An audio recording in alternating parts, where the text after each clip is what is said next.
কেরানীগঞ্জের জিঞ্জিরা এলাকা জনবহুল হওয়ায় প্রতিদিন 2 থেকে 300 রোগী আসে জিঞ্জিরা হাসপাতালে। বর্তমানে হাসপাতালটিতে বহির্বিভাগ চালু থাকলেও এই সীমিত জনবল দিয়েই চলছে রোগীদের সেবা দেওয়ার কাজ। কোনো পরিচ্ছন্নতা কর্মী না থাকায় পরিবেশও নাজুক। অন্যদিকে হাসপাতালে অক্সিজেনের ব্যবস্থা থাকলেও লোকবলের অভাবে সেবাটি দীর্ঘদিন যাবৎ বন্ধ। আমরা সবাই মিলে এই ম্যানপাওয়ার কমের ভিতরে আমরা যেভাবে যদি ডেলিভারি করা যায়, সার্বিক করা যায়, সন্তুষ্ট যেভাবে করা যায় আমরা ওইভাবেই আর কি করতেছি আর কি। আমি এমএলএসএস কাজও করি রুগীদের সাথে, আবার আমি নিজে টিকিটও লিখি।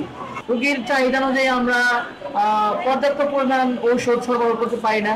আমাদের এক সপ্তাহ ওষুধ খাওয়ানোর পর অনেক সুস্থ হল। ঠান্ডা জ্বর রাতে ব্যথা হওয়ার মতো কমছে, ঠান্ডাটা কমে।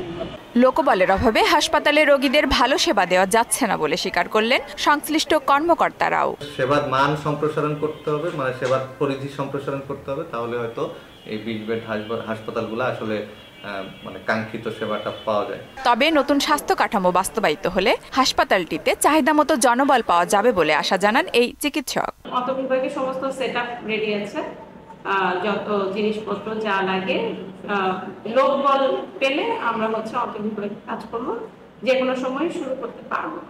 স্থানীয়দের স্বাস্থ্য সেবা নিশ্চিতে কর্তৃপক্ষ এ বিষয়ে ব্যবস্থা নেবে এমন প্রত্যাশা স্থানীয়দের। আফরিন পপি, মোহনা সংবাদ।